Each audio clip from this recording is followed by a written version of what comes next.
My name is Alex Maverick, and I'm with Plant Smart Foods here in Bloomington, Indiana. And after about a year of development and experimentation and testing, we have finally come out with our first food, and it is Cheezilla. And Cheezilla is what we believe is the world's first plant-based cheese without nuts, commercially available, without oil, nuts, or seeds. And the significance of that, if you're wondering, is as a result, it's the first plant-based cheese without fat. That is, it's the world's first fat-free plant-based cheese. And so here is what Cheezilla looks like. So we're going to pop one open.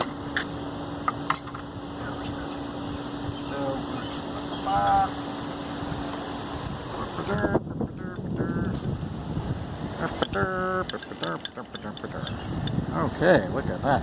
It's designed to, our goal is to compete with Cheez Whiz, and to be literally right next to Cheez Whiz in like wherever Cheez Whiz is sold, and of course in the health food stores. And this is what it looks like. And now here is the kicker.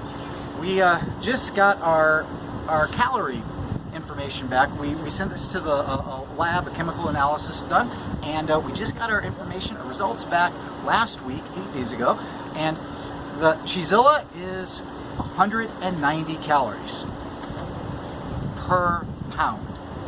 I'll repeat that again, 190 calories per pound. And just to give you a let you know like kind of how that relates to others, there are two other fat-free cheeses out there that I'm aware of. They're both dairy-based, and those are like when you're at the market, like the mainstream stores, they're the fat-free shreds that you might see, or the fat-free singles.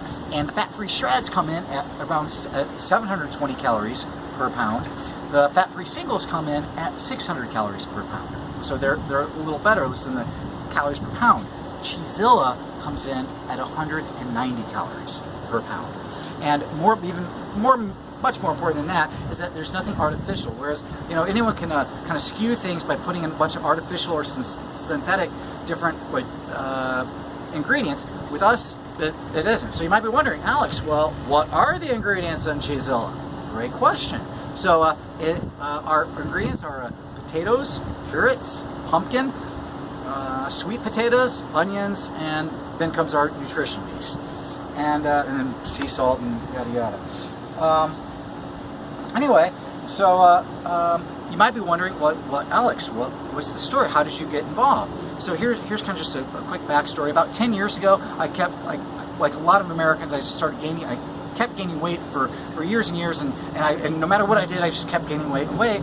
And about 10 years ago or so, I started reading some books by Dr. Campbell, Dr. McDougall, Dr. Ornish, Dr. Esselstyn, Dr. Bernard, Dr. Furman, and I started making some they all consistently said kind of the same stuff. And so I made some small changes in my eating behaviors, and without trying, over the course of about 2 years or so, I lost about 50 pounds. And so all of but that's actually not the most kind of important part. Weight is actually not the most important part. It's that when we made Cheezilla, the most important part, I believe, is the reason we kind of started this is heart disease. My parents both have high cholesterol. I sent them Dr. Esselstyn's book. I sent them Dr. McDougall's book, and their health. They both shifted, they both tried it for a few weeks, and they both experienced really positive results. My mom's cholesterol dropped by over 100 points, and my dad no longer needed cholesterol meds. And anyway, but the rub is, if the doctors that specialize in reversing heart disease is really, really common. It's the number one cause of death in the U.S. And like 700,000 people die every year from it. And the doctors that teach us how to reverse heart disease, not just slow its progression. They consistently admonish a plant-based oil-free diet of about like 10% fat. But the rub is there were no cheeses out there. When you go to the market, try to find a cheese, plant-based, that doesn't have oil, nuts, or seeds. In other words, without saturated fat. And anyway, so that's why we come out with a cheese without saturated fat. I mean, that was the first and foremost, like a plant-based cheese without saturated fat. So that's what we came out with Cheezilla. And so as a result, we follow the principles of I've never met Esselstyn or Dr. Ornish or any of these other doctors, but I follow the principles in their books. And also you might be wondering, well, Alex, what's the sodium? And anyway, our sodium too is 130 milligrams per 33 gram serving. So over an ounce at only 130 milligrams, which might also be a record low in the cheese world. So I couldn't find anything lower per serving, like per amount. But anyway, so that's our spiel, but it doesn't really matter until you taste it. So of course, I'm the proprietor. So I'm going to say I like it, but it really matters what you think. And we're coming out in just a few days, and we're hopefully all over the nation, and we'd really love for you to try it. And come back to plantsmart.net if you have any questions, comments. And anyway, thank you very much, and I hope you give it a try. Thank you much.